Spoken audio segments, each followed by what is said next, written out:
Beda jauh dengan saya, ya. Saya dulu gelar agama, karena saya malu nggak ada gunanya itu gelar agama. Makanya saya nggak pakai. Saya hanya pakai otak saya aja, logika saja, belajar agama Kristen. Saya ada gelar STT itu. Enggak, bahkan ada yang mau ngasih saya gelar doktor STT. Enggak, ada saya ambil. Mau dianugerahkan gelar honoris causa, nggak perlu. Assalamualaikum warahmatullahi wabarakatuh. Masih kembali di channel terbaru saya. Terima kasih kepada teman-teman masih setia menonton mendukungnya asyikan konten dari channel ini. Tentunya kita sudah melihat bagaimana cuplikan videonya. Saifuddin Ibrahim Bunga Duda Tua ini nggak ngibul, setiap hari ngibul. Untuk saat sekarang ini untuk mencari makan, Saifuddin Ibrahim masih ngibul. Dia mengatakan kalau dia ini mempunyai gelar sarjana teknik, ST, doktor. Di mana Saifuddin Ibrahim mendapatkan gelar ini? Kapan Saifuddin Ibrahim kuliahnya? Kalau Saifuddin Ibrahim nggak ngibul, nggak akan makan Saifuddin Ibrahim ini. Tapi sepertinya ada yang berbeda dari Saifuddin Ibrahim untuk saat ini kalau dari kondisi fisiknya ya. Di sini Saifuddin Ibrahim kelihatan ngos-ngosan mulai sesak napas. Jadi kalau kita melihat dari kondisi Saifuddin Ibrahim memang ini sudah sepuh ya, karena Saifuddin Ibrahim ini kelahiran di tahun 65. Jadi di tahun 65 itu bulan 11 lahirnya Saifuddin Ibrahim ini. Jadi sekarang ini kondisi Saifuddin Ibrahim ini mulai mengenaskan. Bukan hanya terkena diabetes, tapi Saifuddin Ibrahim mulai agak kelihatan sesak napasnya. Jadi kita lihat dulu yang satu ini. Tahun ini saya nggak merayakan ulang tahun. Yang merayakan itu adalah teman-teman saya, orang-orang saya yang merayakannya. Udah berapa kali saya datang ini kemarin, tadi malam. Selamat ulang tahun Abi, katanya. Tapi sudah tanggal 30 Oktober. Ya nggak apa-apa. Bukan ulang tahun kita. Kamu harus dilahirkan kembali. Kayak nama. Kamu harus bertobat. Saya baptis, saya mau baptis kamu. Saya mau baptis kamu lagi. Sekarang ini bisa kita perhatikan bagaimana kondisi dari Saifuddin Ibrahim ini ya. Dia mulai kelihatan sakitnya di sini, sesak napasnya, bukan hanya diabetes ya. Kalau diabetes itu memang sudah dari dulu. Makanya Saifuddin Ibrahim ini nggak bisa makan sembarangan. Jadi makan itu harus dipilih-pilih. Makan ini nggak boleh, makan itu nggak boleh. Makan Saifuddin Ibrahim ini hanya makan yang tertentu, yang tidak mengandung gula. Jadi di sini juga Saifuddin Ibrahim ini mulai sesak napas. Jadi biasanya kalau sesak napas mulai seperti ini ngos-ngosan, nggak akan lama lagi itu sesak napasnya akan kambuh. Tambah hari itu tambah parah, tambah hari tambah parah itu sesak napas itu. Jadi seperti inilah ajab yang diberikan kepada Saifuddin Ibrahim. Jadi ajab itu pelan-pelan, pelan-pelan, ya itu nanti terkumpul semua di badan Saifuddin Ibrahim ini. Jadi kalau dari kondisi fisik Saifuddin Ibrahim ini memang sudah tua ya, sudah berapa tahun tuh umurnya, karena dia ini kan lahiran tahun 65.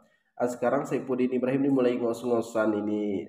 Kalau Saifuddin Ibrahim ini mau membahas Ustadz Kainama, sepertinya Saifuddin Ibrahim ini salah membahas orang. Karena kalau dibandingkan dengan Ustadz Kainama, ilmu Saifuddin Ibrahim itu hanya seujung kuku. Jadi hanya bisanya memalukan. Ada memang Saifuddin Ibrahim ini kita lihat debat, di mana ketika debat Saifuddin Ibrahim itu selalu ngamuk. Sedikit-sedikit ngamuk ngeluarin kata-kata kotor. Dia ini mau membahas tentang Ustadz Ketnama. Ini hanya membuat malu Saifuddin Ibrahim sendiri. Saifuddin Ibrahim kalau mau membahas orang itu pikir-pikir dulu, lihat dulu orangnya kayak mana, tingkat ilmunya kayak mana. Kau pantasnya dialog itu hanya sama anak SMP. Segala macam menarik perhatian orang, mau membaptis kain nama. Alah Din itu kau ngibul hanya untuk dapur Din. Hanya untuk obat diabetes lah kau ngibul Din. Itu kan untuk Udin ini ngibulnya untuk ngobatin sesak napas, diabetes. Udin ini nggak malu gara-gara ngumpul-ngumpul donasi itu istrinya sampai melarikan diri. Seharusnya itu dimalukan lah Din. Dibuat jadi pengalaman. Gara-gara saya ngibul mengharapkan donasi, istri saya kabur. Seharusnya kan jadi malu si Udin ini. Kita lihat dulu yang satu ini. Percuma ada pendeta, hanya bikin keributan, hanya mempermasalahkan, oh ini masalah baptisan, ribut. Bahwa baptis itu harus ditenggelamkan. Ya benar, tapi nggak usah diributkan. Lalu keluar dari GBI, nggak usah ribut masalah itu. Itu tuh, 200 juta muslim itu otaknya masih kotor semuanya. Kalau saya, ya sudah lumayan, sudah banyak ya muslim terima Yesus gara-gara saya. Udin ini mengatakan gara-gara dia banyak orang masuk ke dalam agama Kristen terima Yesus. Ini kata Udin ini, ya memang kebiasaan Udin ini kan selalu ngibul. Sampai istrinya pun melarikan diri gara-gara Udin ini keseringan ngibul.